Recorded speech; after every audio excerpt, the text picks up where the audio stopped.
باللہ من الشیطان الرجیم بسم اللہ الرحمن الرحیم وَإِن كُنتُمْ عَلَى سَفَرٍ وَلَمْ تَجِدُوا كَاتِبًا فَرِهَانٌ مَقْبُوضًا فَإِنْ أَمِنَ بَعْضُكُمْ بَعْضًا فَلْيُؤَدِّ الَّذِي اؤْتُمِنَ أَمَانَتَهُ وَلْيَتَّقِ اللَّهَ رَبَّهُ وَلَا تَكْتُمُوا الشَّهَادَةَ وَمَنْ يَكْتُمْهَا فَإِنَّهُ آثِمٌ قَلْبُهُ واللہ بما تعملون علیم۔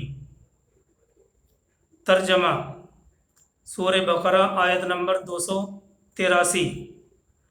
وَإِن كُنتُمْ عَلَى سَفَرٍ وَلَمْ تَجِدُوا كَاتِبًا فَرِهَانٌ مَقْبُوضًا، اور اگر تم سفر میں ہو اور لکھنے والا نہ پاؤ تو رہن قبضے میں رکھ لیا کرو۔ فَرِهَانٌ مَقْبُوضًا، تو رہن قبضے میں رکھ لیا کرو۔ رہن رکھ دو اس چیز کو جو قبضے میں ہو۔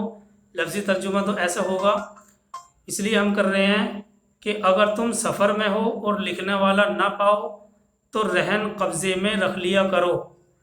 پھر اگر آپس میں ایک دوسرے پر امن ہو تو جسے امانت دی گئی ہے وہ اسے ادا کر دے، اور اللہ سے ڈرتا رہے جو اس کا رب ہے۔ وَلْيَتَّقِ اللَّهَ رَبَّهُ، اور اللہ سے ڈرتا رہے جو اس کا رب ہے۔ وَلَا تَكْتُمُوا الشَّهَادَةَ، اور گواہی کو نہ چھپاؤ، اور جو اسے چھپائے گا وہ گنہگار دل والا ہوگا۔ اور جو کچھ تم کرتے ہو اللہ اسے خوب جانتا ہے۔ اگر تم سفر میں ہو اور لکھنے والا نہ پاؤ تو رہن قبضے میں رکھ لیا کرو۔ پھر اگر آپس میں ایک دوسرے سے امن ہو تو جسے امانت دی گئی ہے وہ اسے ادا کر دے، اور اللہ سے ڈرتا رہے جو اس کا رب ہے، اور گواہی کو نہ چھپاؤ، اور جو گواہی چھپائے گا وہ گنہگار دل والا ہے، اور جو کچھ تم کرتے ہو اللہ اسے خوب جانتا ہے۔ یہ سورہ بقرہ آیت نمبر 283 ہے۔ اس آیت کا مطلب ہرگز یہ نہیں ہے کہ گروی رکھنے کا معاملہ صرف سفر میں ہی ہو سکتا ہے، بلکہ ایسی صورت کیونکہ زیادہ تر سفر ہی میں پیش آتی ہے اس لیے خاص طور پر اس کا ذکر کیا گیا ہے۔ وَإِن كُنتُمْ عَلَى سَفَرٍ، یعنی ادھار سدھار کا معاملہ ہو رہا ہے اور تم سفر میں ہو اور کوئی کاتب نہیں پا رہے ہو لکھنے والا، تو پھر اپنے قبضے میں رہن رکھ لو۔ تو اس کا مطلب یہ نہیں ہے کہ گروی رکھنے کا معاملہ صرف سفر ہی میں ہو سکتا ہے، بلکہ ایسی صورت کیونکہ زیادہ تر سفر ہی میں پیش آتی ہے اس لیے خاص طور پر اس کا ذکر کیا گیا ہے۔ اور اگر گروی رکھنے کے لیے یہ شرط بھی نہیں ہے کہ جب دستاویز لکھنا ممکن نہ ہو صرف اسی صورت میں گروی رکھا جائے۔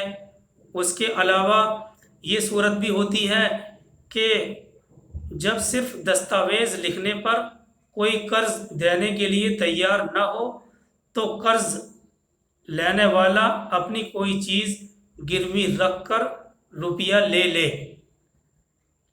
اس کی یہ صورت عام طور پر ہوتی ہے کہ جب صرف دستاویز لکھنے پر کوئی قرض دینے کے لیے تیار نہ ہو تو قرض لینے والا اپنی کوئی چیز گروی رہن رکھ کر روپیہ لے لے۔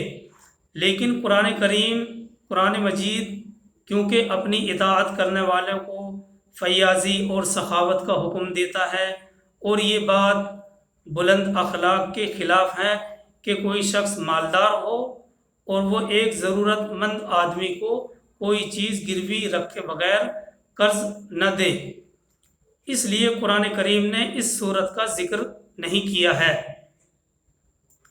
عام طور پر جو صورت ہوتی ہے وہ یہ ہوتی ہے کہ صرف دستاویز لکھنے پر قرض دینے کے لیے کوئی تیار نہ ہو تو جو شخص قرض لینے والا ہے اپنی کوئی چیز گروی رکھ کر روپیہ لے سکتا ہے۔ لیکن قرآن کریم اپنی اطاعت کرنے والوں کو سخاوت کرنے کا حکم دیتا ہے، اور یہ بات بلند اخلاق کے خلاف ہے کہ کوئی شخص مالدار ہو اور وہ ایک ضرورت مند آدمی کو کوئی چیز گروی رکھے بغیر قرض نہ دے۔ اس لیے قرآن کریم نے اس دوسری صورت کو ذکر نہیں کیا۔ دیکھیے اس سلسلے میں یہ بھی یاد رکھنا چاہیے کہ گروی رکھنے کا مقصد صرف یہ ہے کہ قرض دینے والے کو اپنے قرض کی واپسی کا اطمینان ہو جائے۔ جو چیز گروی رکھی جا رہی ہے اس کا مقصد صرف اور صرف یہ ہوتا ہے کہ قرض دینے والے کو اپنے قرض کی ادائیگی کا اطمینان ہو جائے، اسے اپنے مال کے بدلے میں جو چیز گروی رکھی ہوئی ہے اس سے فائدہ اٹھانے کا حق حاصل نہیں ہے۔ اپنے مال کے بدلے میں جو اس نے قرض دیا ہے ایسا نہیں کر سکتا کہ جو چیز گروی رکھی ہوئی ہے اس سے فائدہ اٹھا لے۔ اس گروی رکھی ہوئی چیز سے فائدہ اٹھانے کا حق اس کو حاصل نہیں ہے۔ اگر کوئی شخص گروی رکھے ہوئے مکان میں خود رہتا ہے یا اس کا کرایہ کھاتا ہے تو اصل میں وہ سود ہو جائے گا جو کہ جائز نہیں ہے۔ اگر کوئی شخص گروی رکھے ہوئے مکان میں خود رہتا ہو یا اس کا کرایہ کھاتا ہو تو اصل میں وہ سود ہو جائے گا جو کہ جائز نہیں ہے۔ قرض پر سود لینے اور گروی رکھی ہوئی چیز سے فائدہ اٹھانے میں اصولاً کوئی فرق نہیں ہے۔ جس طرح سے قرض پر سود لینا جائز نہیں ہے، اسی طرح سے گروی رکھی ہوئی چیز سے فائدہ حاصل کرنا بھی جائز نہیں ہے۔ اور مرتہن کو جس کے پاس وہ گروی رکھی ہوئی ہے اس سے فائدہ اٹھانے کا حق حاصل نہیں ہے۔ لیکن اگر کوئی جانور گروی لیا گیا ہو تو اس کا دودھ استعمال کیا جا سکتا ہے اور اس سے سواری کی خدمت لی جا سکتی ہے، کیونکہ یہ اصل میں اس چارے کا بدلہ ہے جو وہ یعنی رہن رکھنے والا شخص اس جانور کو کھلاتا ہے۔ تو اس سے یہ پتہ چلتا ہے کہ گروی رکھی ہوئی چیز سے فائدہ حاصل کرنے کا مرتہن کو جس کے پاس گروی رکھی ہوئی چیز ہے اس سے فائدہ حاصل کرنے کا کوئی حق حاصل نہیں ہے۔ صرف ایک صورت میں فائدہ حاصل کیا جا سکتا ہے جو کہ آپ کے سامنے رکھ دی گئی۔ دیکھیے بخاری، مسلم اور مسند شافعی میں ہے کہ رسول اللہ صلی اللہ علیہ وسلم جس وقت فوت ہوئے اس وقت آپ کی زرع مدینے کے ایک یہودی ابو شحم کے پاس 30 وسق جو کے بدلے میں گروی رکھی ہوئی تھی، جو آپ نے اپنے گھر والوں کے لیے کھانے کے لیے لیے تھے۔ تو آیت کی تفسیر کا خلاصہ یہ ہے کہ اس آیت میں 2 اہم مضمون بیان کیے گئے ہیں۔ ایک یہ کہ ادھار کے معاملے میں اگر کوئی یہ چاہے کہ اعتماد کے لیے کوئی چیز گروی رکھ لے تو اس کی بھی اجازت ہے، مگر لفظ مقبوضہ سے اس بات کی طرف اشارہ پایا جاتا ہے کہ جو چیز رہن رکھی ہوئی ہے اس سے نفع اٹھانا اس کے لیے جائز نہیں۔ رہن رکھنے والے کو صرف اس بات کا حق ہے کہ اپنا قرض وصول ہونے تک اس کی چیز پر اپنا قبضہ رکھے اور اس کے منافع وہ سب کے سب اصل مالک کا ہی حق ہیں۔ جو چیز رہن میں رکھی ہوئی ہے اس کے منافع اور فائدے وہ سب کے سب اصل مالک کا ہی حق ہیں۔ دوسرا مضمون یہ ہے کہ جس شخص کو کسی جھگڑے کے معاملے کا صحیح علم ہو وہ گواہی کو نہ چھپائے۔ آیت کے صریح الفاظ ہیں وَلَا تَكْتُمُوا الشَّهَادَةَ وَمَن يَكْتُمْهَا فَإِنَّهُ آثِمٌ قَلْبُهُ، کہ کوئی بھی گواہی کو نہ چھپائے۔ تو دوسرا مضمون یہ ہے کہ جس شخص کو کسی جھگڑے کے معاملے کا صحیح علم ہو وہ گواہی کو نہ چھپائے، اور اگر اس نے چھپایا تو اس کا دل گنہگار ہوگا۔ اللہ تعالیٰ نے دل کو اس لیے گنہگار بتلایا ہے کہ کوئی شخص اس کو خالی زبان ہی کا گناہ نہ سمجھے، کیونکہ پہلے ارادہ تو دل ہی سے ہوا ہے۔ اس لیے اول گناہ دل ہی کا ہوتا ہے۔ یہی مطلب ہے آیت کریمہ سورہ بقرہ آیت نمبر 283 کا ترجمہ، وَإِن كُنتُمْ عَلَى سَفَرٍ وَلَمْ تَجِدُوا كَاتِبًا فَرِهَانٌ مَقْبُوضَةٌ فَإِنْ أَمِنَ بَعْضُكُمْ بَعْضًا فَلْيُؤَدِّ الَّذِي اؤْتُمِنَ أَمَانَتَهُ وَلْيَتَّقِ اللَّهَ رَبَّهُ۔ اگر تم سفر میں ہو اور لکھنے والا نہ پاؤ تو رہن قبضے میں رکھ لیا کرو، پھر اگر آپس میں ایک دوسرے سے امن ہو تو جسے امانت دی گئی ہے وہ اسے ادا کر دے اور اللہ سے ڈرتا رہے جو اس کا رب ہے، اور گواہی کو نہ چھپاؤ، اور جو اسے چھپائے گا وہ گنہگار دل والا ہوگا، اور جو کچھ تم کرتے ہو اللہ اسے خوب جانتا ہے۔ یہ اس رکوع کا خاتمہ ہے، کیونکہ اس صورت کا آغاز دین کی بنیادی تعلیمات سے کیا گیا تھا۔ اسی طرح رکوع کو ختم کرتے ہوئے بھی ان تمام اصولی امور کو بیان کیا گیا ہے۔ وَلْيَتَّقِ اللَّهَ رَبَّهُ، چاہیے کہ وہ اللہ سے ڈرتا رہے جو اس کا رب ہے۔ تو یہ اس رکوع کا خاتمہ ہے، کیونکہ اس صورت کا جو آغاز ہوا تھا دین کی بنیادی تعلیمات سے کیا گیا تھا، اسی وجہ سے رکوع کو ختم کرتے ہوئے بھی ان تمام اصولی باتوں کا لحاظ رکھا گیا ہے۔ آگے چلتے ہیں سورہ بقرہ کے آخری رکوع کی طرف اور آیت نمبر 284 کی طرف۔ اللہ تبارک و تعالیٰ فرماتے ہیں، تو بہرحال اس سے جو پچھلی آیت ہے آیت نمبر 283، دو اہم مضمون نکل کر سامنے آتے ہیں جس کی وضاحت کی گئی ہے۔ آگے آیت ہے آیت نمبر 284، اللہ تعالیٰ فرماتے ہیں، للہ ما فی السماوات وما فی الارض وَإِن تُبْدُوا مَا فِي أَنفُسِكُمْ أَوْ تُخْفُوهُ يُحَاسِبْكُم بِهِ اللَّهُ فَيَغْفِرُ لِمَن يَشَاءُ وَيُعَذِّبُ مَن يَشَاءُ وَاللَّهُ عَلَى كُلِّ شَيْءٍ قَدِيرٌ۔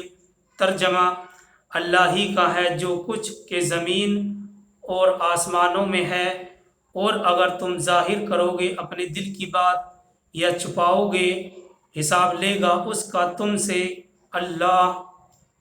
یحاسبکم بہ اللہ، حساب لے گا اس کا تم سے اللہ۔ فیغفر لمن یشاء ویعذب من یشاء، پھر مغفرت کرے گا جس کی چاہے اور عذاب دے گا جس کو چاہے، اور اللہ ہر چیز پر قادر ہے۔ یہ آیت نمبر 284 کا ترجمہ ہے۔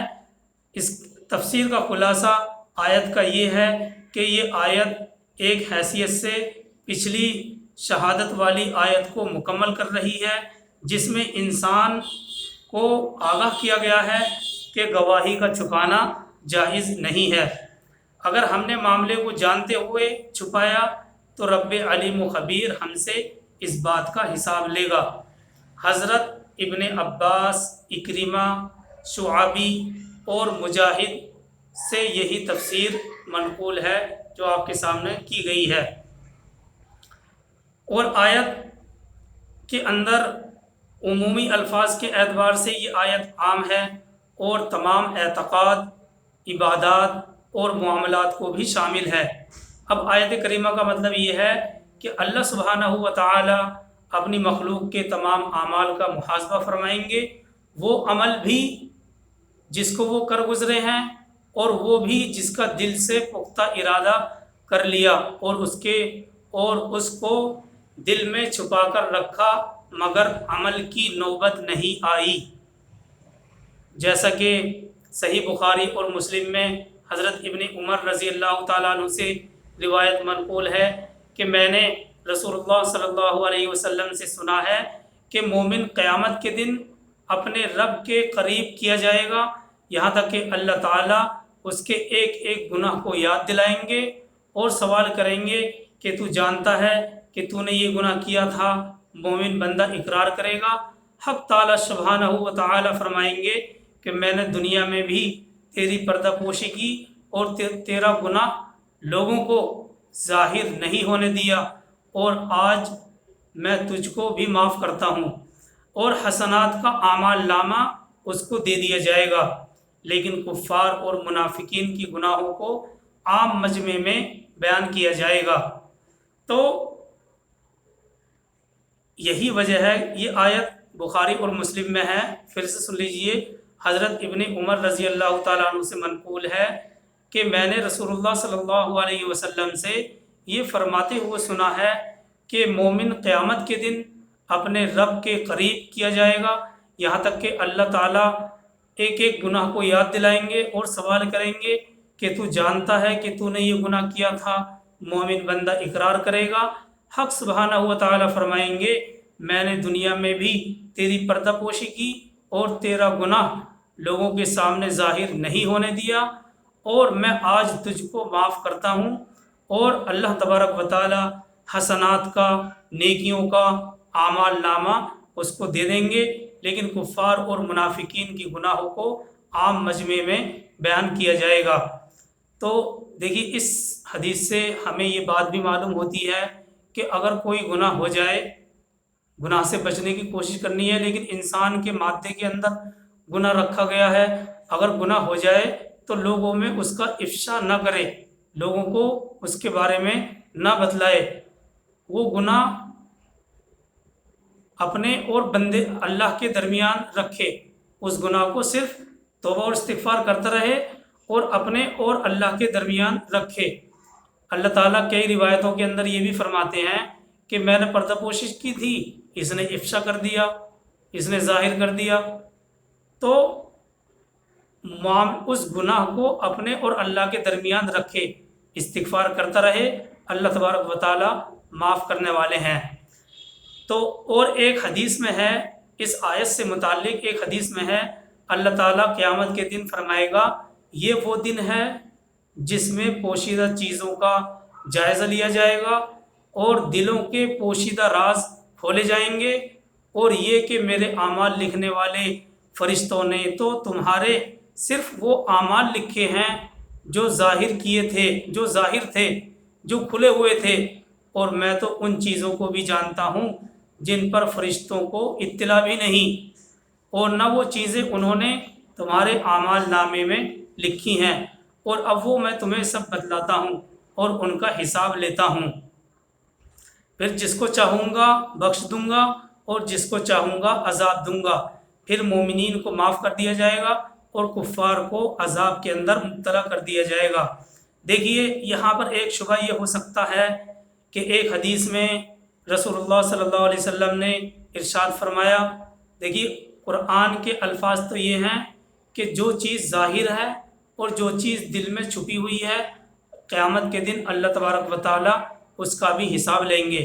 اس کے برخلاف ایک حدیث میں رسول اللہ صلی اللہ علیہ وسلم کا یہ ارشاد ہے، اللہ تعالیٰ نے میری امت کو معاف کر دیا ہے ان خیالات کے بارے میں جو ان کے دل میں آتے ہیں، جب تک کہ وہ ان کو زبان سے ادا نہ کریں یا عمل نہ کریں یا اس پر عمل نہ کیا ہو۔ اس سے معلوم ہوتا ہے کہ دل کے ارادے پر بھی اللہ تبارک و تعالیٰ کوئی عذاب نہیں لیں گے۔ تو اس کی بہترین وضاحت علامہ قرطبی نے اپنی تفسیر کے اندر یہ لکھی ہے کہ یہ حدیث دنیا کے احکام کے بارے میں ہے، یعنی طلاق، عتاق، خرید و فروخت، اسی طرح سے گفٹ کرنے وغیرہ میں صرف دل کے ارادہ کرنے سے نہ تو طلاق منعقد ہوگی، نہ کوئی غلام آزاد ہوگا، نہ ہی خرید و فروخت ہوگی، صرف دل میں ارادہ کرنے سے منعقد نہیں ہو جائیں گی، جب تک کہ انسان اس کو زبان سے یا عمل سے ادا نہ کرے۔ اور آیت میں جو کچھ ذکر کیا ہے وہ آخرت سے متعلق ہے، لہٰذا اب کوئی شبہ باقی نہیں رہتا۔